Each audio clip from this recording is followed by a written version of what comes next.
Me acuerdo de otra deportista en el Triatlón de Alicante hace muchísimos años, igual iba a la escapada, era una deportista muy joven que había enseguida cogido nivel, se partió la clavícula y a partir de ahí cogió además un miedo, un pánico a competir y a ir en bici.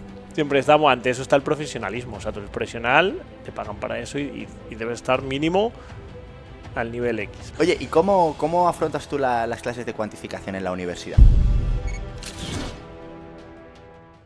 Bueno, hoy sí que sí, estoy sentado con un referente, palabra que yo detesto.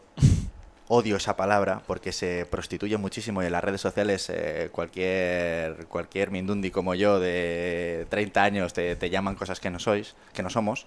Pero hoy sí que sí estoy con Roberto Cejuela. ¿Cuántos artículos has publicado? No lo sé exacto, porque sí que es cierto que en la universidad en los últimos 15 años se comenzó un proceso de acreditación de la calidad y entonces ahí comenzó la cuantificación de la publicación, ¿no? Yo cuando empecé a trabajar en la universidad, pues sí que empecé en esa vorágine que al principio es como que hay que cuantificar todo para llegar a unos requisitos para poder acreditarte a las plazas y presentarte a diferentes categorías de profesor, pero ya en los últimos años, pues ya con una estabilidad laboral, pues no cuantifico, la verdad, pero sí, bastante, supongo que bastantes. Al final es... Si publicas artículos es la consecuencia de que vas haciendo trabajos que tienen interés. Esa es mi filosofía de trabajo. Sí que es cierto que, por lo que te digo, por el sistema que se estableció de acreditación de la calidad, ha habido mucha gente, claro, que lo que ha hecho es cuantificar para llegar al mínimo número lo más rápido posible y o sea, echa la trampa, por decirlo así, ¿no? Me acabas de abrir un melón que yo lo tenía para el final de la entrevista y que estoy encantadísimo de abrirlo ya, que es precisamente eso, ¿no? Las publicaciones paja, que a día de hoy existen, es una realidad, y que viene un poco fruto efectivamente de eso, ¿no? De, oye, vamos a premiar o vamos a jerarquizar por arriba al que ha publicado mucho, aunque no sea del todo bueno. ¿Cómo lidias tú con esto? Bueno, hay dos opciones. La primera es la necesidad, entonces al final es como que si no tienes comida, pues claro, tienes que hacer lo que sea para comer, entonces entiendo que hay compañeros en el ámbito de la investigación y la docencia que por sus contrataciones tienen X años para llegar a unos niveles de acreditación de la calidad, que es la Agencia Nacional de Acreditación, que es la ANECA, y que tienen que publicar sí o sí. Entonces, claro, lo lea alguien o no, tenga interés o no, si no tienen eso, no pueden volver a contratarse o aspirar a una plaza estable o fija. Entonces, entiendo que haya gente que tenga que publicar lo que sea. Claro. Como sea, o un doctorando, una beca de formación del profesorado, un FPU, tiene que cumplir una serie de estándares y sí o sí. Ahora, dentro de eso, pues las personas que ahora mismo estamos ya estables o funcionarios en los ámbitos de investigación en las universidades, tenemos que velar porque eso tenga un interés y una calidad. O sea, ahora está la pelota en el tejado donde yo estoy y con la gente que trabajas, pues enseñarle, dirigirle y ayudarle a que ese trabajo sirva para tener una aplicación real, práctica y que aporte algo, que es la idea de la investigación, ¿no? Que con un método científico, en este caso sobre entrenamiento, lo que hagamos tenga una aplicación a un grupo de interés poblacional, ¿no? Eres... me lo he tenido que anotar porque yo me he agobiado. Me han subido los niveles de cortisol según estaba leyendo lo que estabas haciendo actualmente. Profesor titular en la Universidad de Alicante. Director del Secretariado de Deportes. Has publicado, te lo digo yo, más de 100 artículos científicos, que yo sí que lo tenía revisado. Por cierto, enhorabuena por el manual de entrenador de deportes de resistencia, que lo hemos recomendado mucho en este podcast. Me parece un libro de estos de los que tienes que tener ahí en la mesilla para revisar cuando surjan dudas. Sigues publicando, eres una persona muy ocupada. Sin embargo, llega un momento en tu vida en el que decides entregarte en cuerpo y alma también a unos chicos que tengan opciones a ser deportistas de élite. ¿Por qué eres entrenador si una vez más, como has dicho, no lo necesitas? Es que estudié para eso. O sea, yo estudié Ciencias de la Actividad Física y el Deporte en la Universidad de León para hacerme entrenador. Yo era deportista, era ciclista en esa época, o sea, toda mi infancia he competido en ciclismo federado, soy de la generación de Alberto Contador, y muy competitiva además en España con muchísimo nivel, y aprendí muchísimo como deportista y entonces ya empecé a estudiar ciencias del deporte por eso, porque me gustaba el entrenamiento.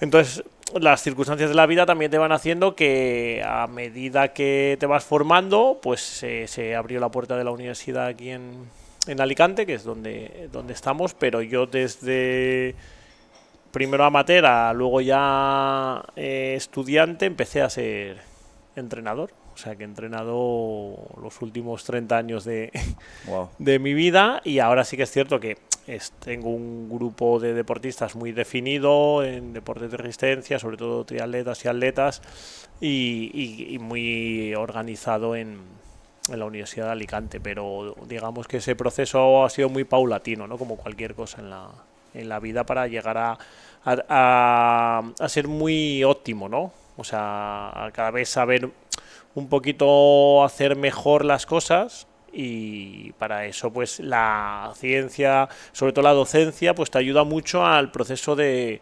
reflexionar y revisar lo que vas haciendo y mejorarlo. O sea, tener ese espíritu crítico y decir, oye, bueno, pues hemos entrenado de esta manera durante este tiempo, pero esto pues podríamos mejorar esto, otro, analizándolo. En la universidad, ¿a qué años das clase? ¿Qué años tienen tus alumnos? Ahora mismo doy a cuarto en optativa solo, pero yo he dado todos los cursos, de primero a cuarto, o en la licenciatura antes, de primero a quinto. Quería sacarte un tema. Mi papi es profesor en la universidad también, en Alcalá de Henares. Y él me dice que el nivel de los alumnos cada vez va peor. Claro, también es cierto que me lo dice cuando no hay micros delante. Quizá te pongo en un compromiso, pero te lo tengo que preguntar. ¿Cómo está el nivel del alumnado hoy en día? Bueno, es diferente.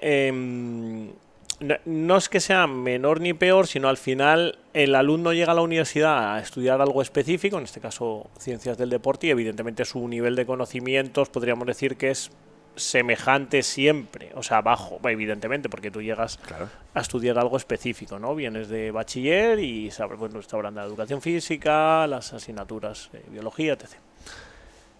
Lo importante es la implicación. O sea, la motivación y sobre todo implicación en tu proceso de aprendizaje. Y ahí sí que es cierto que hay gente muy motivada, hay gente muy emprendedora, hay gente de nivel medio, y hay mucha gente muy desmotivada o muy desenfocada de por qué han ido a la universidad a estudiar eso. O sea, siempre ha habido un poco de todo. Siempre ha habido un poco de todo. Y siempre ha habido gente muy buena, y los ves, porque yo tengo esos alumnos muy jóvenes actualmente que están súper capacitados y muy demandados y en trabajos muy buenos, ¿no? Y pueden elegir. Pero sí que es cierto que el nivel de implicación es diferente. Es lo que te va a marcar pues a dónde vas a llegar. Porque también nos pasa a los profesores. O sea, tenemos momentos mejores, por decirlo así, y momentos peores. Lo que pasa es que nosotros siempre Claro. siempre estamos, ante eso está el profesionalismo. O sea, tú eres profesional, te pagan para eso, y debes estar mínimo al nivel X, pero no es verdad tampoco. O sea, No, eso totalmente. Eso le afecta a cualquier persona que no sea un psicópata, le afecta en sus emociones y su trabajo, cómo está su vida, ¿no? Volviendo a tu faceta como entrenador, que es quizá la que más resultados está ofreciendo en tus deportistas. Has llevado a personas como Alarza, actualmente estás trabajando con Sánchez Mantecón en tu grupo. ¿Cuántos deportistas tienes ahora mismo? nosotros tenemos un grupo de 20 deportistas, en los cuales yo soy el entrenador jefe. Tengo un segundo entrenador, que es Sergio Sellés. Tengo dos entrenadores auxiliares, que son Héctor Arévalo y Alejandro Torres. Y luego tenemos trabajadores, o sea, o profesionales de los ámbitos con los que necesitamos trabajar: fisioterapeutas, hay un psicólogo también, tenemos un nutricionista. Y bueno, y tenemos una serie de lugares asociados de medicina deportiva o de traumatología, pues si hiciera falta trabajo para lesiones, ¿no?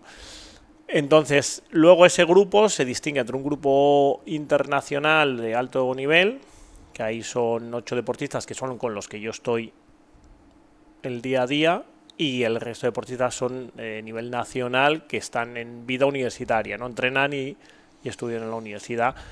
y con ellos estoy menos en el día a día. O sea, estamos mucho, pero sobre todo estamos con el grupo de alto rendimiento. ¿Cómo de hermético es esto? O sea, ¿hasta qué punto alguien puede entrar o alguien se pasa y está fuera? Bueno, sí, está abierto el grupo, o sea, porque depende mucho no solo de tus objetivos, sino de las circunstancias. O sea, tú puedes querer entrenar para alto nivel y que no llegues Como yo quiero.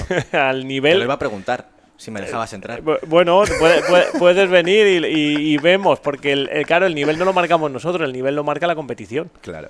O sea, el nivel de un deporte, a ver, es muy fácil en atletismo o natación verlo. O sea, si las marcas mínimas para ir al mundial son X, Claro.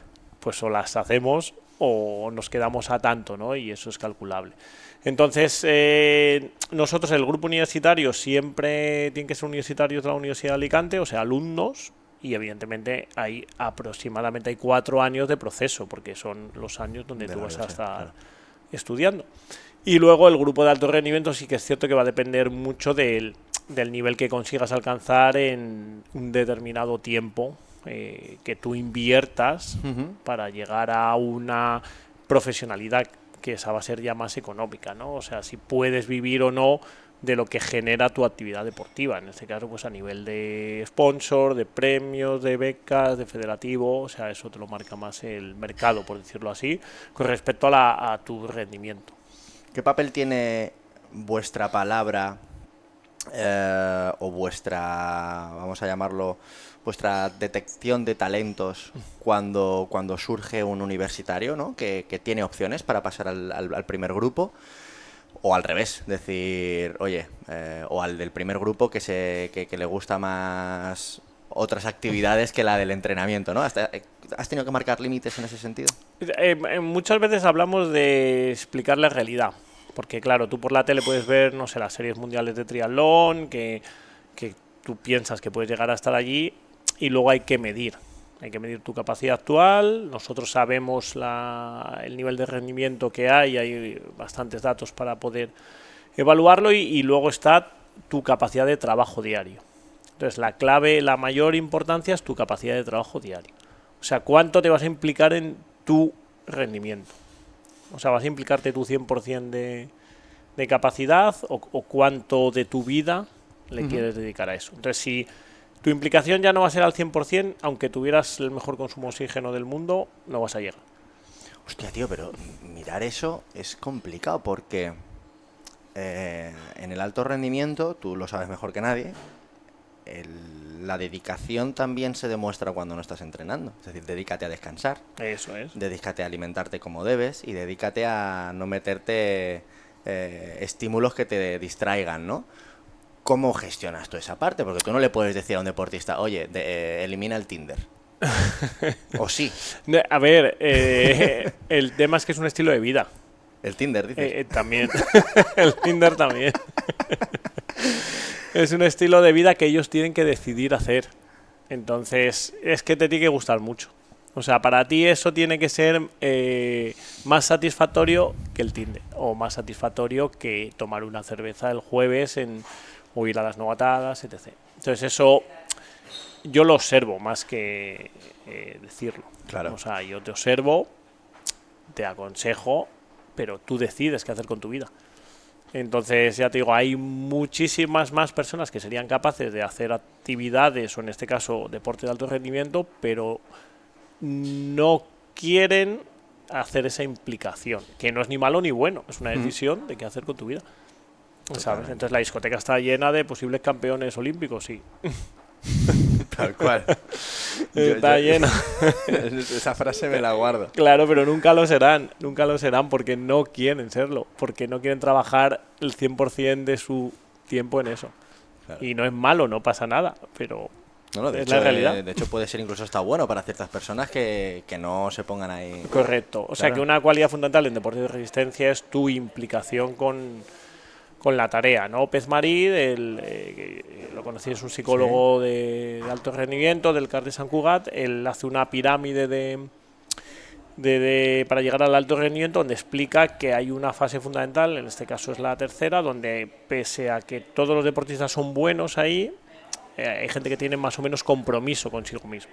Entonces hay gente que pone el 50, el 60% de su capacidad y hay gente que pone el 100%, que es vivir el estilo de vida, ¿no? Entonces se pone un símil, ¿no? Una gallina pone en un plato un huevo. ¿Cuánto ha puesto en el desayuno? Bueno, pues todos los días pone huevos. O sea, pone un porcentaje pequeño. Pero el bacon que ha puesto el cerdo es su 100%. O sea, ha puesto todo lo que tiene. Claro. Entonces necesitamos bacon, necesitamos el 100% Qué buen ejemplo, el símil es muy bueno. de compromiso en el día a día. Pero no te tiene que costar. O sea, sí que habrá días que estés más cansado, que estés más desmotivado, pero es algo que te tiene que salir. Pero para ser entrenador es lo mismo. O sea, tú no tienes que pensar que dedicarte a esto al 100% estás dejando de hacer otra cosa en tu vida, porque en ese caso no vas a ser capaz de sacar lo mejor de ti y sobre todo de la gente. O sea, es un estilo de vida. ¿Qué es lo más difícil de tu trabajo? Bueno, gestionar la derrota, que es constante. Pues, o sea, estamos bien, estamos bien. Lo más difícil es mi día a día. Claro. O sea, cada fin de semana se compite, o casi cada fin de semana, y entonces, claro, gana uno, que puede ser uno del grupo, que es casi nunca, y el resto, pues, son pequeñas derrotas, pero hay que gestionar que tu rendimiento es lo evaluable. O sea, tú en una competición el resultado será X, pero lo importante es que tu rendimiento haya sido el previsto y el que podías alcanzar. Entonces, sobre todo con la gente joven, eso es lo que les cuesta asimilar, ¿no? Ellos creen que el resultado es lo que tú te mereces. Que como has trabajado mucho, vas a ganar. No, esto no es así, porque tu resultado está condicionado en el deporte por los otros rivales, participantes, Exactamente. y por las circunstancias que pueden pasar 1000 circunstancias que te favorezcan o que no. Entonces eso es el proceso más complicado de entender, ¿no? Porque es la frustración. Y esa frustración el deporte sí te la da. Pero si no estás en el deporte, mucha gente en la vida no la aprende. Y entonces la sufre de golpe y no la asimila. ¿Cómo es la relación Bueno, ¿cómo ha de ser la relación entre entrenador y deportista a ese nivel en el que pasáis tanto tiempo juntos todos los días y, bueno, pues trasciende más allá de lo profesional, claro? A ver, profesional es lo primero, o sea, todo perfectamente coordinado, organizado y firmado. O sea, al final nuestra relación profesional es estandarizada, así, así, así, así. Y cuando eso está claro, luego es trabajar. O sea, es fácil, porque es conectar con una persona en tu estilo de vida. Entonces, en ese aspecto es sencillo. Sí que es cierto que no conectas con todos los deportistas. Puedes que tu filosofía de trabajo sea diferente. Entonces la filosofía es clave. O sea, tener una filosofía de vida, de trabajo, donde en nuestro caso prima la honestidad, los valores, el método de entrenamiento para conseguir unos objetivos, pese a que puedas tener un resultado no máximo del todo por seguirlo, es importante. Entonces esa filosofía de compartir con tu grupo es fundamental. ¿Qué haces cuando llega alguien con quien, pues como acabas de comentar, pues oye, se surge ese... no me caes bien, tío?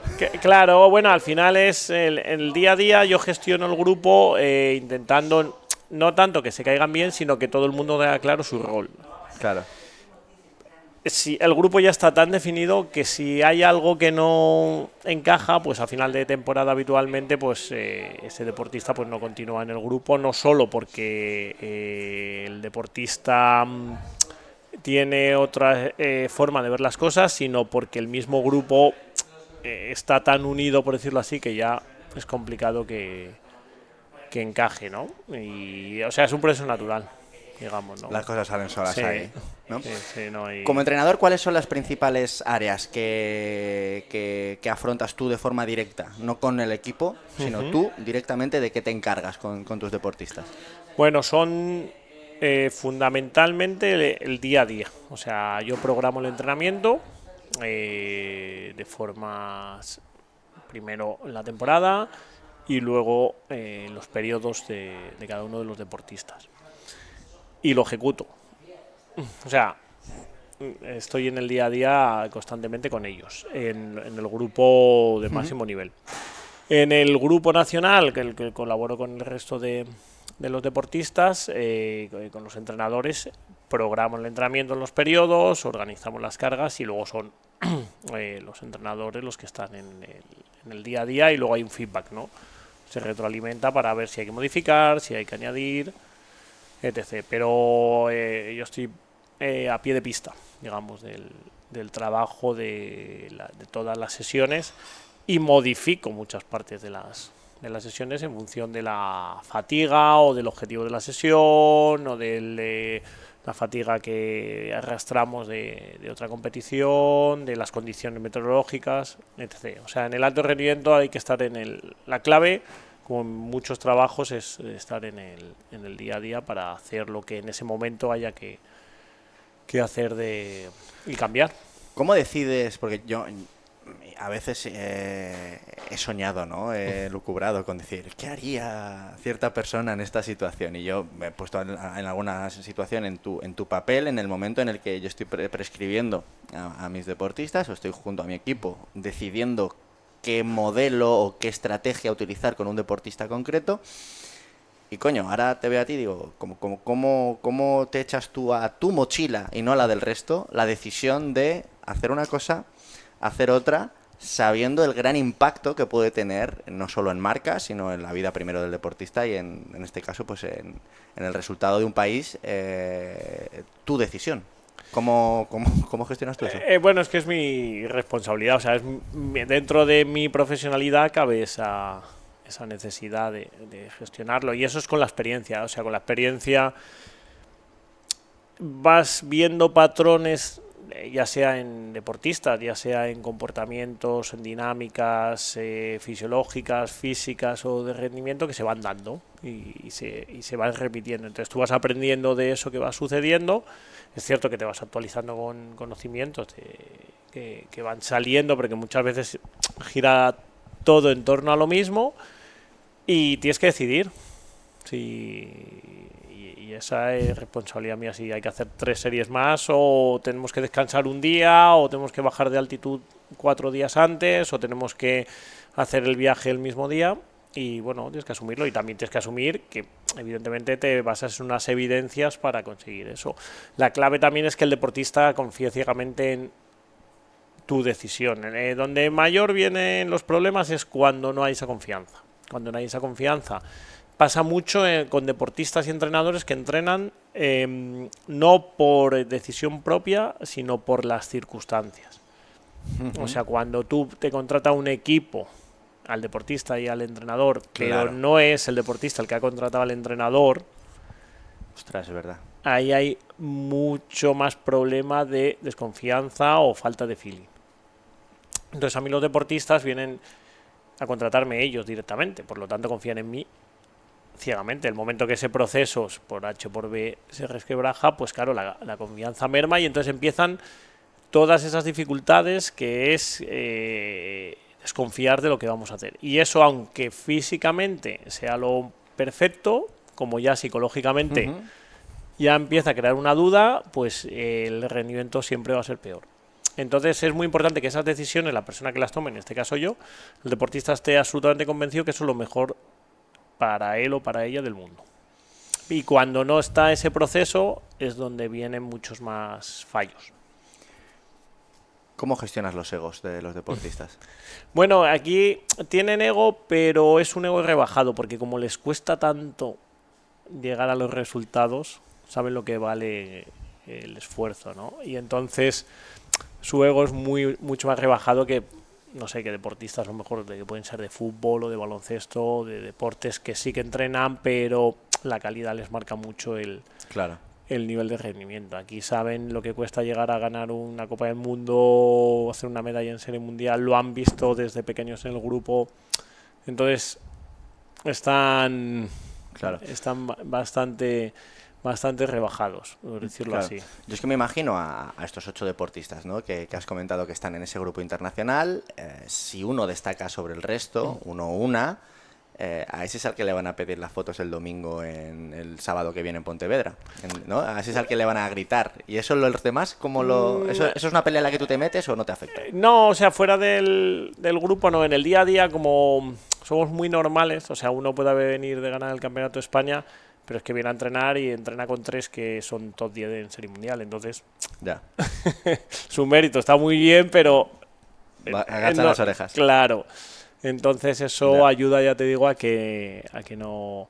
a que sigan en el mundo normal, porque al final estamos con resultados de deporte de resistencia que tienen una importancia relativa, que está bien, pero que no hay que pensarse que hemos inventado que el mundo es redondo. ¿Hasta qué punto puedes individualizar tu trabajo con estas... Vamos a centrarnos, si te parece bien, en estas 8 personas, que es con las que estás en el día a día. Entiendo que cada uno lleva un calendario, en algunas ocasiones coincidirán, pero luego la realidad es que esta mañana en la piscina pues entiendo que han estado todos, ¿no? Entonces, hay una parte que puedes individualizar en cuanto a la dosis, quizá a nivel de estructura de cuándo se nada, cuándo se hace bici, cuándo se tal, no tienes la posibilidad de individualizar tanto. ¿Cómo gestionas esta Bueno, parte? a ver, es conocido que la mayor parte del entrenamiento de los deportes de resistencia son intensidad moderada o baja. O sea, depende de los porcentajes de distribución del tiempo, tú aproximadamente un 80, un 70, un 85% del tiempo estás a una intensidad moderada o baja. La clave es que hagan esa intensidad y que no la hagan más dura. Y esa es lo que hay que controlar mucho. O sea, que los de menos nivel no se vean obligados a el tiempo que les corresponde entrenar a una intensidad moderada, hacerlo más intenso por entrenar con los demás niveles. Esa es la clave. Claro. Entonces eso se consigue organizando el grupo en micro grupos. O sea que a lo mejor hoy a la 1 hay carrera, pero hay 3 grupos diferentes. Y van por diferentes rutas porque van a diferentes velocidades.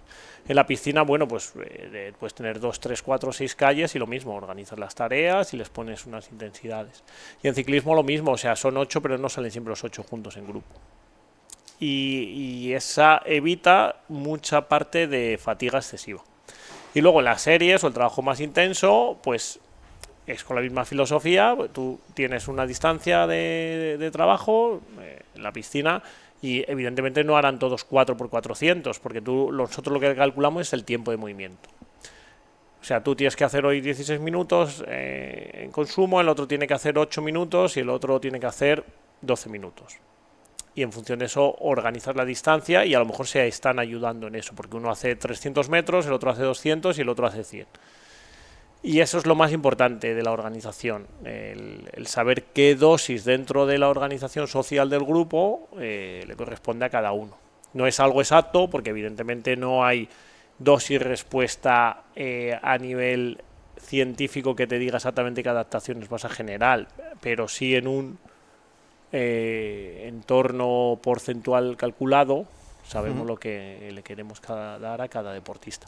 Y luego sí que hay semanas muy diferentes, pues evidentemente en función de la estructura competitiva, ¿no? O sea, hay gente que hace puestas a punto y otros semanas de carga, otros que hacen semanas de descarga. Y entonces dentro de eso, pues igual, o sea, intenta no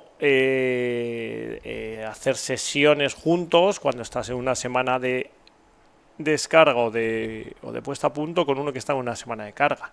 Porque el de la semana de carga va a estar muy cansado y claro, el de la semana de puesta a punto ya se empieza a encontrar muy bien, entonces le va a apretar, ¿no? O va a ir más deprisa, entonces esas cuestiones son las que hay que llevar con mucho tino. ¿Qué opinas del hecho de que con deportistas amateur, los que estamos en al otro lado de la barrera, ¿no? Los que nos jugamos menos, intentemos aplicar estos ciclos de carga 1, carga 2, impacto, tapering o competición, ¿no? Tal y como lo hacen los pros, cuando en muchas ocasiones yo te puedo enseñar semanas de carga de deportistas míos que han cumplido un 60% de la programación, ¿no? Entonces al final es siempre semana de carga, porque realmente nunca lo es, ¿no? ¿Qué te parece el hecho de que desde la formación reglada, lo que está bien hecho en teoría sea seguir esa estructura marcada con personas de la calle que en muchas ocasiones no pueden respetar el 100% de lo que se les propone? Es que hace falta formar a los entrenadores en deportistas populares. o sea, falta formación, sobre todo en las facultades, porque claro, si nosotros cogemos los libros clásicos de entrenamiento deportivo, como tú bien dices, bueno, pues son periodizaciones de entrenadores para grupos profesionales, ¿no? Madiev, Berjoyaski, bla, bla, bla, bla, bla, bla, el microciclo estructurado, los deportes colectivos, ya claro, bueno, de un equipo profesional de fútbol. Claro. Entonces, lo primero es medir la fatiga. O sea, hay que tener mucha capacidad desde la percepción subjetiva, desde herramientas muy sencillas que a día de hoy online se pueden utilizar en vías de comunicación, ya sea mediante software o mediante el propio WhatsApp incluso, para medir la fatiga que va teniendo la persona, no solo del entrenamiento, sino de lo que tú dices, del día a día. Y en función de eso, proponerle la cantidad de entrenamiento que crees que puede hacer, y luego va a depender mucho del objetivo. Hay gente que entrena porque le gusta entrenar mucho y necesita esa sensación de fatiga que le da el entrenamiento, y entonces hay veces que solo tienes que primar frente a el objetivo puramente deportivo, y hay otras personas que al contrario, a lo mejor las sobrellevas a una fatiga excesiva por cumplir un plan perfecto que no es su plan perfecto, y entonces hay que levantar la mano, ¿no? Entonces hay que tener un control de tira floja que al final es que el propio entrenador cree un poco su metodología. O sea, yo opino y enseño a que lo que tenemos que hacer cada entrenador es crear una metodología para un contexto de trabajo y que sea cambiante. O sea, las estructuras tienen que ser dinámicas, no ni las planificaciones, incluso crear la tuya que necesites en un momento determinado para solventar un reto competitivo, que es lo que se ha hecho toda la vida, porque al final una periodización anual, ¿por qué era anual? Porque preparaba los Juegos Olímpicos o el Campeonato del Mundo, y por eso se preparaba Madiev para una temporada entera o para 4 años. ¿Y luego por qué empezaron a hacer más ciclos? Pues porque había piscinas cubiertas, porque había pistas cubiertas, etc. Y luego porque tenemos otras periodizaciones que se compiten mucho, pues son respuestas que vamos dando a la necesidad competitiva. Entonces hay que crear estructuras que tú creas, y es cierto que la mayor parte de los entrenadores tienen muchas herramientas, pero que a veces no se atreven a hacerlas, ¿no? Porque creen, bueno, es que es acumulación, transformación en realidad, Dios. Sí. Pues no tiene por qué ser así. O sea, y en el bloque de acumulación que no se puede, no sé qué, bueno, no. Sí. Tenemos capacidad como para crear las estructuras que necesitemos para adaptar a alguien a un reto competitivo o a intentar sacar su mejor rendimiento o sea que hay que ser imaginativo. Este punto es complicado lidiar con él porque, claro, o sea, antes me estaba contando Roberto Sánchez Mantecón el calendario competitivo al que se suelen enfrentar, y yo pensaba, joder, madre mía, qué marrón para ti, ¿no? Yo pienso en los míos y yo tengo la suerte de que les cojo al principio y le digo, a ver, ¿este año qué quieres hacer? Y más de 2-3 pruebas importantes, olvídate. Otra cosa es que luego tú pues quieras ir a trastear a un sitio o a otro como popular, porque hay que disfrutar del dorsal, ¿no? Pero es que aquí el nivel máximo de rendimiento que se le pide al deportista, o que el deportista quiere ofrecer, no te voy a decir cada fin de semana, pero esto se parece cada vez más al fútbol. Y encima con formatos distintos. Entonces, eso al final para ti es una incógnita que no vas a encontrar ningún libro en el que, al revés que conmigo, porque yo me voy al tuyo y ya tengo el papel solucionado, pero tú a qué libro te vas, ¿no? Y yo qué cojones me leo, a mí dónde me van a decir, dónde me van a explicar, me está explicando antes que ni ha sabido decírmelo bien, yo creo, el pobre, porque no o sea, los formatos de competición son cada vez más variopintos, ¿no? Y no existe periodización escrita sobre ese tipo de circunstancias. Claro, es normal, todo avanza muy rápido, ¿no? Entonces, una cosa clara que hace falta es una capacidad estructural elevada. O sea, hay un periodo del año o del ciclo de entrenamiento donde hace falta entrenar mínimo entre 3 y 4 meses, donde haya un desarrollo aeróbico muy importante, de umbrales ventilatorios, de consumo, de economía, y una capacidad estructural, o sea, un trabajo de movilidad, un trabajo de fuerza básico que le permita al deportista luego aguantar intensidades competitivas. Eso es clave. Cuando no hay eso en una temporada, en este caso en un atleta o un triatleta, Luego vienen defectos de fábrica, que se llama, ¿no? O sea, vienen las lesiones, vienen los fallos físicos. Entonces, el calendario tiene que tener un periodo, que incluso algunos están empezando a llamar pretemporada, que es 3-4 meses de entrenamiento sistemático, y luego podemos afrontar un calendario de competiciones más o menos largo, donde haya subidas y bajadas de algunas semanas de entrenamiento y sobre todo la recuperación de los viajes, que es lo más difícil, ¿no? En este caso de lo de Mantecón que decíais, en 4 semanas compitió en París 2 veces, fue a Londres y Toulouse. Bueno, relativamente viajes sencillos, pero aún así, pues como viajan igual que una persona normal, pues hay retrasos de vuelos, hay mucho tiempo de espera, etc., que es lo que más complica luego la capacidad de recuperación. O sea, ya no tanto el entrenamiento, sino la recuperación. Pero una vez que los pones en forma, por decirlo así, luego son competitivos.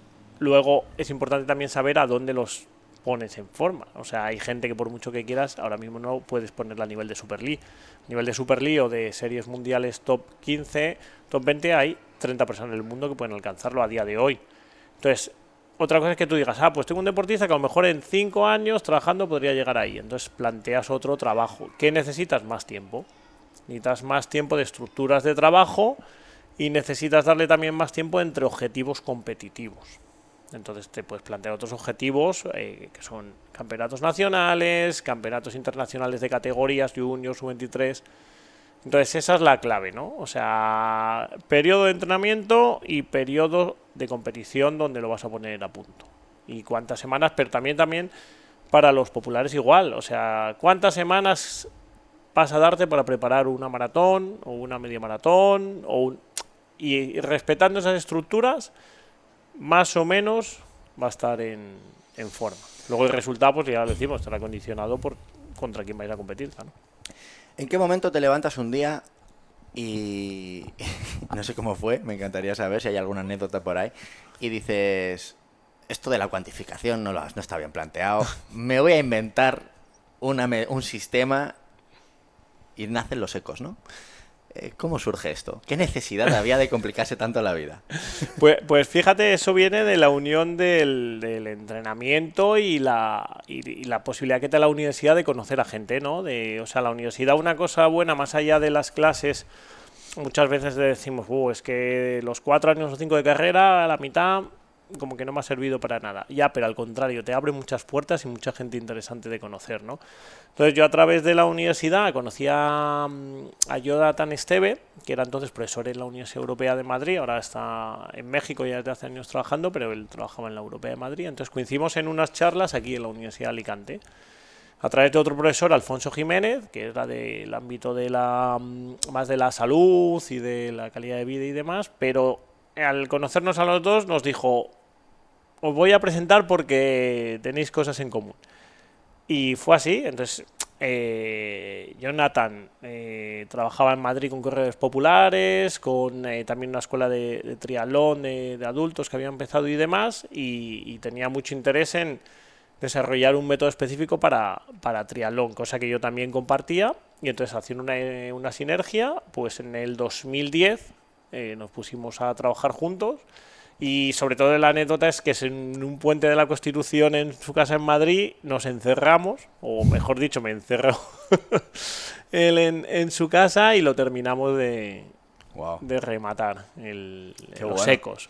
Y luego ya pues ya lo publicamos, los presentamos, hicimos un congreso aquí en la Universidad de Alicante con la Federación Internacional de Triatlón, la primera edición del Congreso Ciencia y Triatlón. Y bueno, eso fue como la puerta de presentación. Y bueno, como todo, pues evidentemente al principio se genera polémica y que es lo necesario. Totalmente. Y te diría que sigue existiendo en algunas cuestiones. Ahora hablaremos también de eso. Pero antes quiero rescatar una anécdota mía con respecto a vosotros, porque me hizo mucha gracia.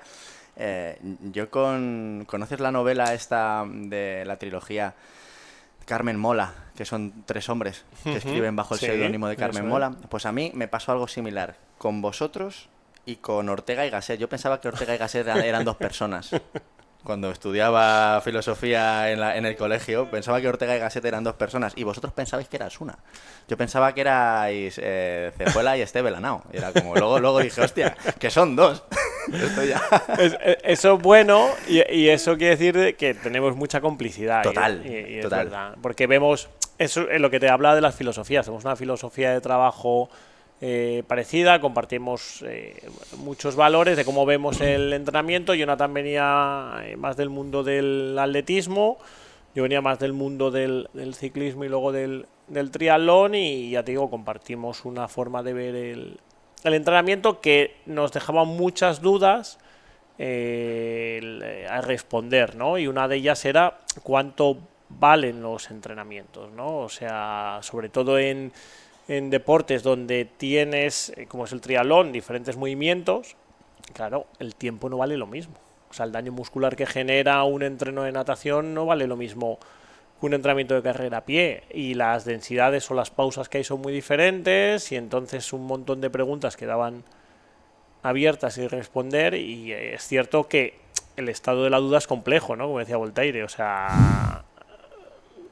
Es mejor tener 1, 2 y 3. Bueno, pues esto vale 1, esto Total. vale 2 y esto vale 3. No, pero no es verdad. Entonces, ahí fue el comienzo y luego una vez que ya vas creando el sistema, pues vas mejorando y sí es cierto que con los años vas simplificando cosas, pero por la experiencia, porque vas viendo que se repiten patrones en entrenamientos, que se repiten patrones de fatiga en microciclos de carga y tal, pero eso ya es más lo que te decía, que cada entrenador dentro de su contexto Claro.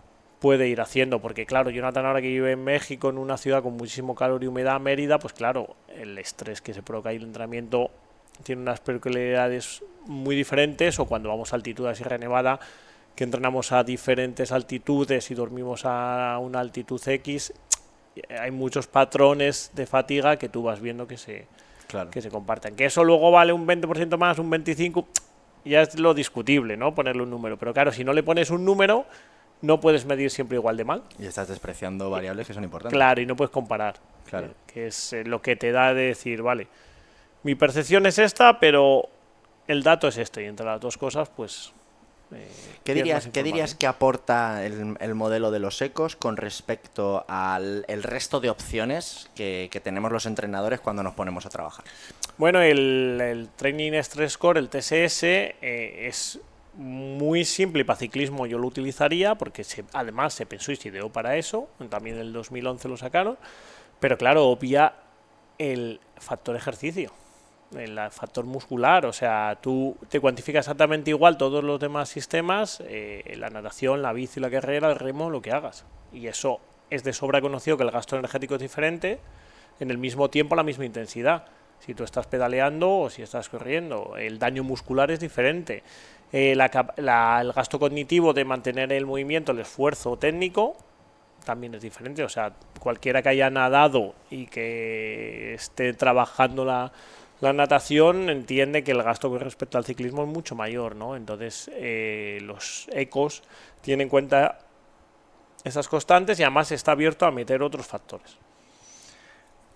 Mi experiencia, crítica constructiva, para mí lo complicado es ponerlo en práctica con herramientas que vayan más allá del software que tenéis vosotros, ¿sabes? Esto me pasaba igual cuando tuve delante a Vadillo. Le decía que sí, que lo que me estás contando es la hostia y yo quisiera, pero que no puedo ir con el cacharro ese a todos lados, ¿sabes? Luego ya venía Valsalobra y me decía, no, pues yo tengo esta otra opción. Entonces, sería la hostia entre tú y yo en el momento en el que se democratizase el uso sencillo de decir, pues lo bueno que tiene los TSS para los entrenadores es que no los tienes que calcular tú. O sea, lo metes ahí y es muy, muy, muy, muy sencillo. Bueno, ahora ya están, aparte de la aplicación nuestra que ya descarga con Garmin seguro, porque eso Jonathan me lo explicó y ya lo tiene hecho, pero también hay otras plataformas en España que lo usan, el Training to Go, Train ¿no? to Go, yo ayudé, fui yo el que le dijo a David. Claro, Fui Training to Go y Sí. Spoda. Spoda también lo tiene Spoda ya. también tiene ecos, porque, o sea, yo lo sé porque muchas veces me preguntan cosas y dudas y evidentemente Sí, de hecho colaboro con me él. fui a Galicia, a casa de David Iglesias, Eso a es. introducir el sistema de los ecos en Train to Go porque yo lo he utilizado, pero luego la realidad es que cuando ya llevas ahí un grupo grande de deportistas, es hacer matemáticas, por ejemplo, la propuesta para los trabajos de fuerza me parece espectacular. De decir, hostia, no es lo mismo hacer una cargada que una sentadilla con tempo 1-1 que una super serie de bíceps tríceps. No genera la misma ni nada, no se pueden comparar. Y ahí los TSS son un puto desastre entre tú y yo. Decimos, 40, pues venga, 40, hagas lo que hagas, tú mete 40 y ya veremos, ¿no? Pero claro, en contraparte, ostras, la labor meticulosa de un entrenador de decir, vale, ¿cuánto sería esta serie? ¿Cuántas repeticiones voy a hacer? ¿A qué velocidad estoy sacando esta sentadilla? Es muy complejo. Hilar fino, si al final quieres hacerlo muy bien. Yo creo que da igual el sistema que utilices, que es un quebradero de cabeza. Sí, a ver, el sistema no está por encima del día a día. O sea, la clave es el día a día. O sea, sí, evidentemente entiendo que no puedes estar presencial porque a lo mejor económicamente es imposible y sobre todo materialmente, pero el sistema te tiene que ayudar a darte la información que no tengas si no estás en el día a día. Entonces, una parte fundamental de los ecos es lo que te aporta el deportista.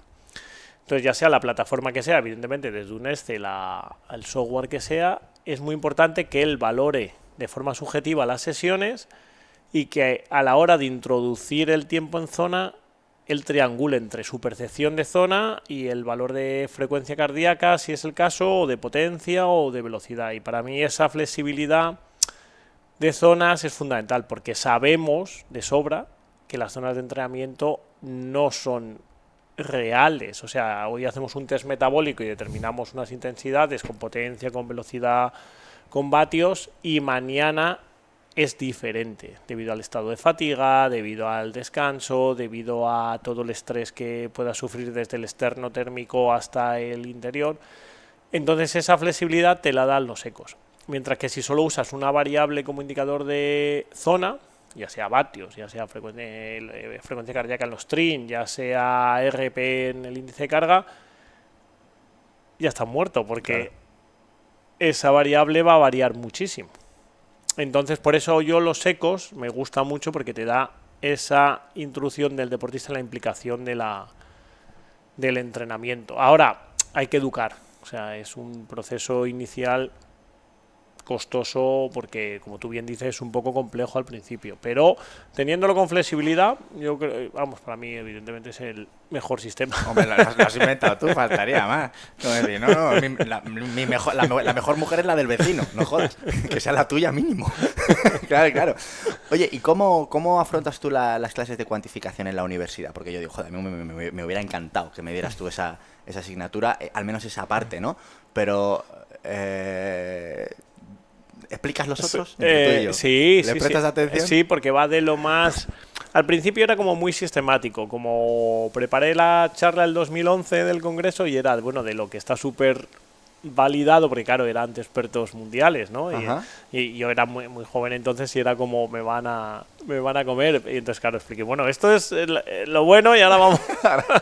Como dice Wyoming, ¿no? Ya sabes las noticias, ahora le voy a contar la verdad. Claro, ahora te voy a decir lo que vale.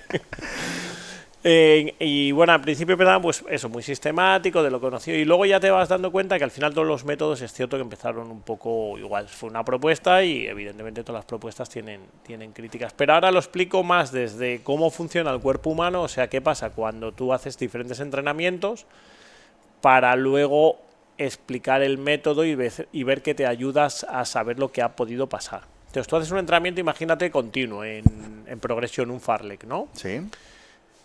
Ese entrenamiento que vas pasando de zonas de menos intensidad a más, vale más carga porque supone un coste energético mucho mayor que si tú haces los mismos minutos de ejercicio con pausa fraccionada. Uh-huh. Y eso en todos los métodos vale lo mismo menos en los ecos. Cierto. Y ese entrenamiento no vale lo mismo, y cualquiera que entrene lo sabe. O sea, tú empiezas a correr a 4, intentas acabar a 3 durante 30 minutos y acabas fundido. Y sin embargo haces pues 10 minutos entre 4 y 3:40, descansas 3 minutos, 10 minutos 3:30, 3:20, 10 minutos 3:15, 3, y vale mucho menos, ¿no? Y mides lactato, te vale menos, le pones un analizador de gases durante ese entrenamiento y te da un valor de economía menor, y o sea, eso es algo que es real, ¿no? Entonces lo explico así. Voy explicando esfuerzos, diferentes entrenamientos, y voy explicando el método para que Qué vean bueno. que te da respuesta a saber de una forma indirecta, teórica, objetiva, lo que está pasando sin tener que medirlo. ¿Que lo puedes medir? Bueno, pues ya lo tienes. O sea, ¿qué le has puesto el analizador todo el entreno? Pues ya lo tienes. ¿Que le has puesto el lactato todo el entreno? Ya, pero eso no es práctico. No, qué coño, ni de coña. Eso no es Ni práctico. el medir el hecho del lactato, lo que hacéis vosotros en la pista todos los días. Claro. Yo no lo puedo Claro. hacer con mis deportistas, ni lo pueden hacer conmigo mis entrenadores. Por eso, Es inviable. entonces el método está para ayudarme que sea tener más información de lo que está pasando. Entonces lo hago así, explicando desde los entrenamientos y el esfuerzo, lo que pasa en el cuerpo, a cómo se representa. Y entonces calculamos cuántos ecos son, cuántos trim, cuántos TSS, y calculamos porcentajes de diferencia de carga. Y les digo, oye, ¿podéis usar TSS? Sí, mientras siempre midas igual de mal, Perfectamente teniendo válido. en cuenta que eso es un 15% más o un 15% menos con respecto a si hicieras índice de carga o si hicieras los ecos. Ujú. ¿Cabe la posibilidad de que desarrolléis en un futuro el equivalente a lo que Training Peaks cataloga como las tres maravillosas líneas que ponen las cosas muy fáciles cuando se mide siempre igual de mal? Estoy contigo. El CTL, el ATL, el TSB. Sería chulo, a lo mejor estáis ya con ello, no lo sé, pero eso facilita mucho las cosas. Sí, o sea, en la actualidad es Jonathan Esteve el que está con el software a tope, porque, claro, evidentemente, una cosa que ha conseguido Training Peaks increíble es la financiación para el desarrollo del producto. O sea, es un producto increíble. O sea, lo han conseguido, como tú dices, hacerlo democrático, pero claro, han tenido que hacer una inversión, o sea, económica para el desarrollo del software y demás, ¿no?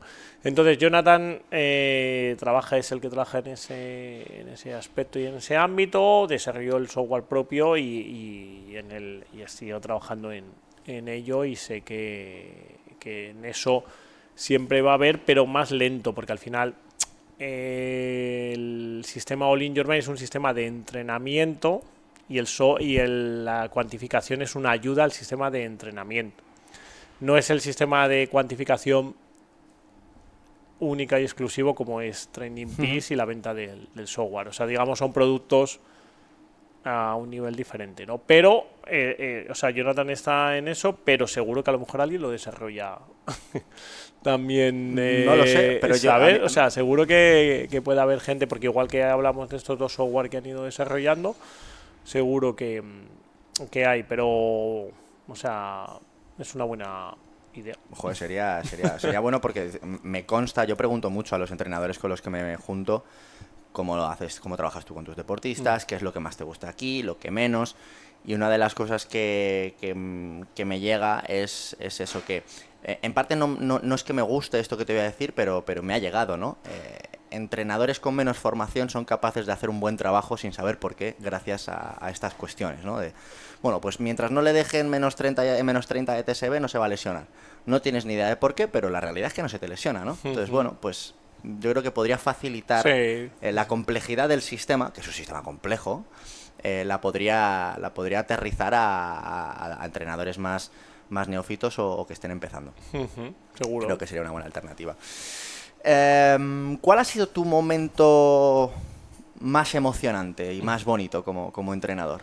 Bueno, a ver, es cierto que conseguir ir a los Juegos Olímpicos, clasificar a un deportista, en el caso con Fernando Alarza, a los Juegos de Tokio, es uno de los objetivos como entrenador o una realización que tienes profesionalmente, ¿no? Pero luego a nivel más emocional, pues las primeras carreras que ganabas con deportistas, aunque fueran autonómicas, o los primeros campeonatos de España, son los que, digamos, no es que te costaran más, pero sí que era como, o sea, algo alcanzar un objetivo muy heavy, ¿no? Pero sí, a ver, sí que es cierto que los Juegos Olímpicos son súper especiales. Y luego lo que más te emociona es, a mí, por ejemplo, independientemente de que ganes la carrera o no, que se dé el rendimiento, ¿no? O sea, cuando las personas consiguen sacar su rendimiento, porque es en alto rendimiento, como son todos tan buenos, o sea, luego en la competición no todos son capaces de expresar su máxima capacidad. O sea, se van cometiendo una serie de pequeñitos fallos o errores, entonces mi mayor satisfacción es cuando no cometemos ningún error. Y quedas el 40, pues perfecto. Pero has hecho todo según lo previsto y planificado. Eso es lo que de verdad me da la mayor satisfacción. Como entrenado deportistas que han ganado competiciones cometiendo errores. ¿Sabes? Hombre, evidentemente te hace feliz, pero dices, no estoy satisfecho al 100%, claro, ¿no? eso es. Fallamos el penalti, ¿no? Claro, eso es. Y Errores evitables, claro. Total, un error, claro. ¿Y el peor? El peor es momento más amargo. cuando se caen en bici, o sea, cuando te priva de conseguir el resultado o el rendimiento un factor de mala suerte, ¿no? Que los hay, un accidente. Es el peor, por ejemplo, en este caso, las ELURS en el T7 de los Juegos Olímpicos de Tokio. Van Riel se cayó solo, tiró a Blumenfeld y tiró a Lasse.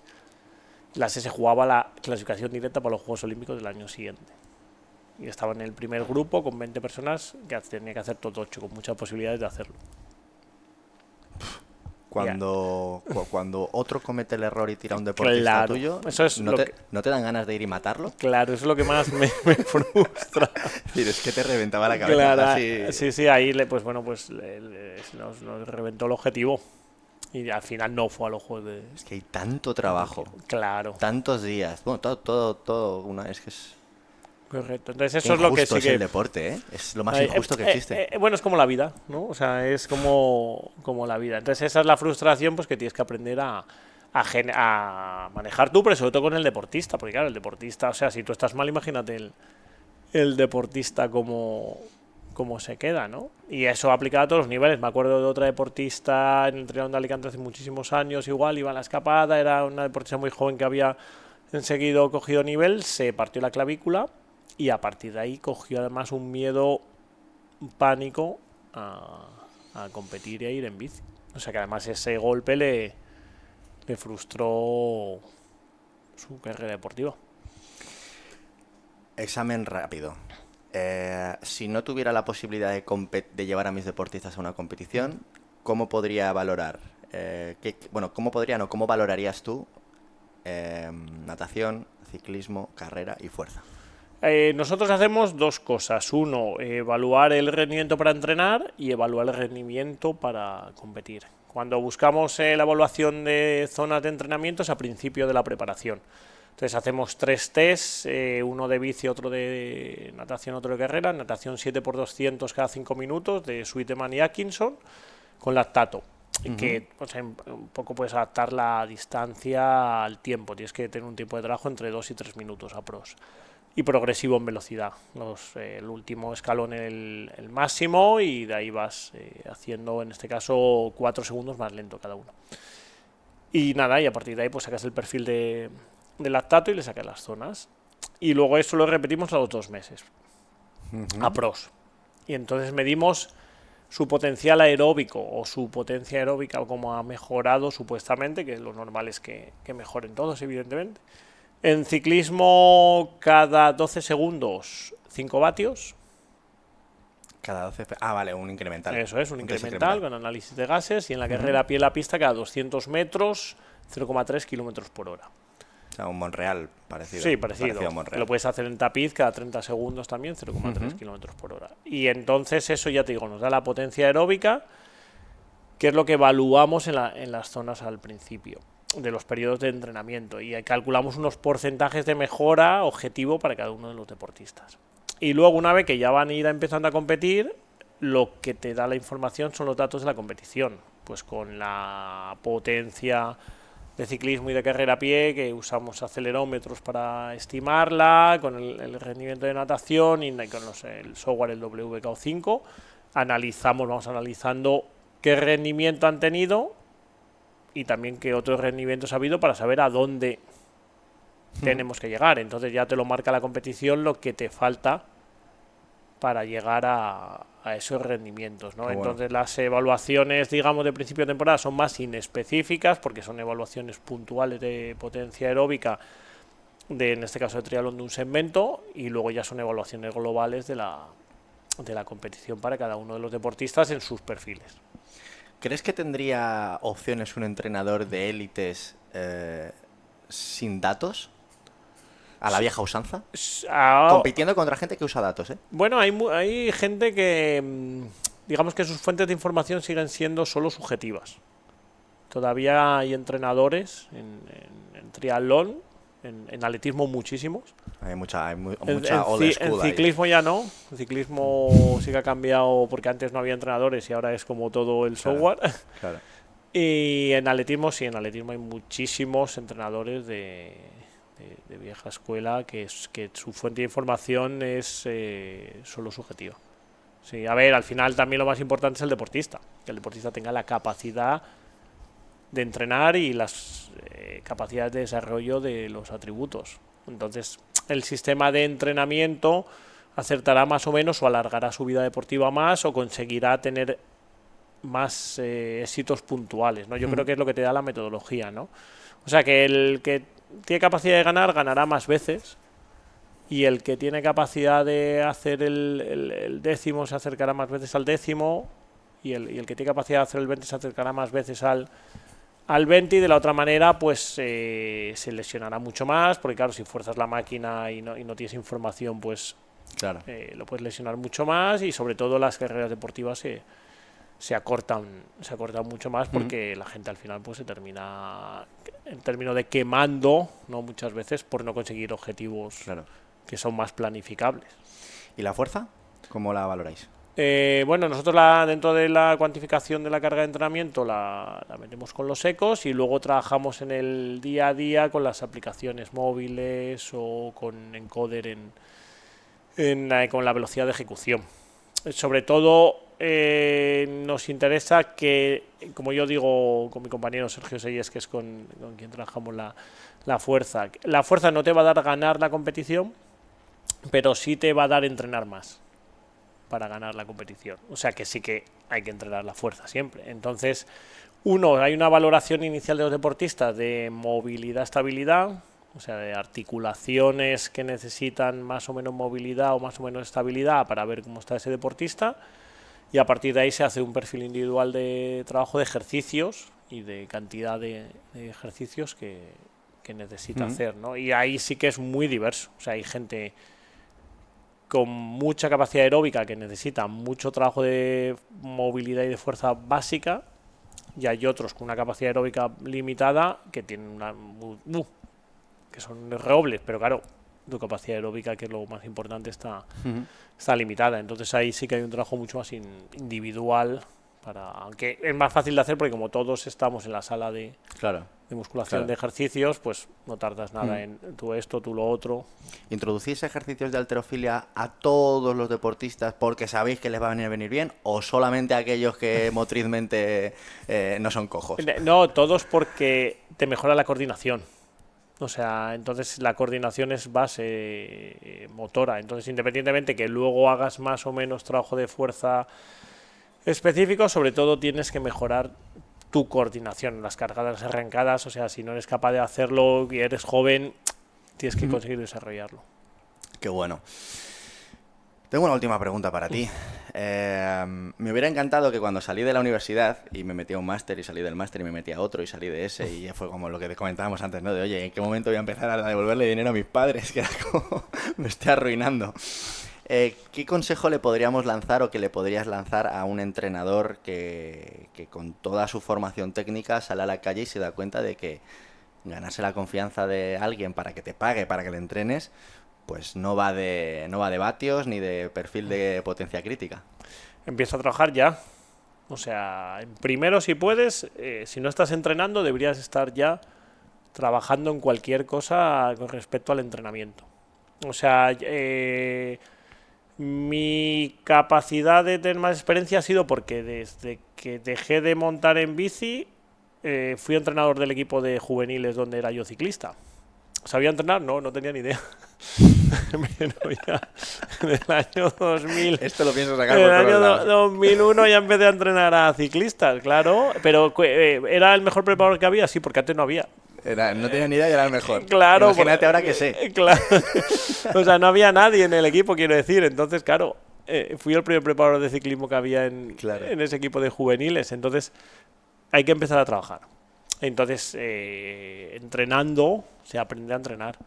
Y luego, con la capacidad crítica, pues esa de saber que no sabes. O sea, y de saber que lo que a lo mejor en un artículo te dice que hay que usar el test de no sé qué para calcular no sé qué, está bien, pero es un ámbito tan cerrado que se hizo para un estudio científico que no tiene aplicación en tu parque de Madrid, de tu grupo de corredores, no sé dónde, que a lo mejor tienes que modificar eso y hacer pues lo que tú creas. Qué bueno. O sea, crea tu propia... bueno, en el libro lo decimos, ¿no? Uno, el modelo de negocio, o sea, exploración de tu modelo de negocio y tu metodología. Tu libro, el que escribiste con... también está Está Esteve Claudia, claro. Sí. Claudia y Esteve. Creo que es el único libro, vamos a entrecomillar la palabra técnico, en el que se habla de modelo de negocio. No sabes lo que agradecí eso. Es decir, por fin. Es que es clave, es que capítulo 1, claro. O sea, al final, todo lo demás viene supeditado a que tú puedas trabajar en ello. Y entonces, para trabajar en ello, tú pues tienes que ser un profesional. Y para ser un profesional, pues evidentemente haces una actividad, pero tienes que tener un retorno económico y un contexto. Entonces, eso, yo di una optativa en cuarto de entrenamiento en deportes de resistencia y también es el tema 1, ¿no? O sea, vamos a crearos un contexto que sea sostenible. Porque si no, ¿para qué quieres pagar la suscripción a Training Peaks o a lo que sea? Si la información que te va a aportar va a ser nula, puesto que no puedes ver al cliente. Claro. Robert, muchísimas gracias por estar aquí, por dedicarnos este ratito y por todo lo que haces y has hecho, que no sé si en tu círculo cerrado de atletas de élite y universidad, no sé si te lo habrán dicho nunca, pero somos muchísimos los entrenadores en España que nos ganamos la vida gracias a esto y en gran parte gracias a personas como tú, que un día decidieron plasmar en un libro lo que sabían y pues que los demás podemos aplicar, porque si no, no podríamos ni medir ni hacer una mierda. Las cosas como son. Bueno, muchas gracias. Al final es mejorar lo que hay. O sea, yo cuando estudié Ciencias del Deporte en León, a mí nadie me habló de cuantificación del entrenamiento. O sea, supongo que habría, porque en el mundo siempre hay de todo en todos los sitios, pero en los 2000 pues no se hablaba de eso, ¿no? Entonces, bueno, pues es ir mejorando lo que hacemos y siempre venís gente y viene gente que va a mejorar lo que hacemos y de eso se trata. Yo estoy eternamente agradecido. No sois perfiles con tropecientos mil seguidores en redes sociales. Muchas de las personas incluso ni tienen redes sociales, ¿no? Las personas que estáis a este nivel. Y creo que hace falta más voz mediática para que los amateurs sepan quiénes sois, lo que hacéis y lo que permitís que otros como yo pues podamos hacer. Así que desde aquí muchísimas gracias. Muy bien. Ha sido un auténtico placer conocerte. Muchas gracias. Y espero que nos volvamos a ver prontito.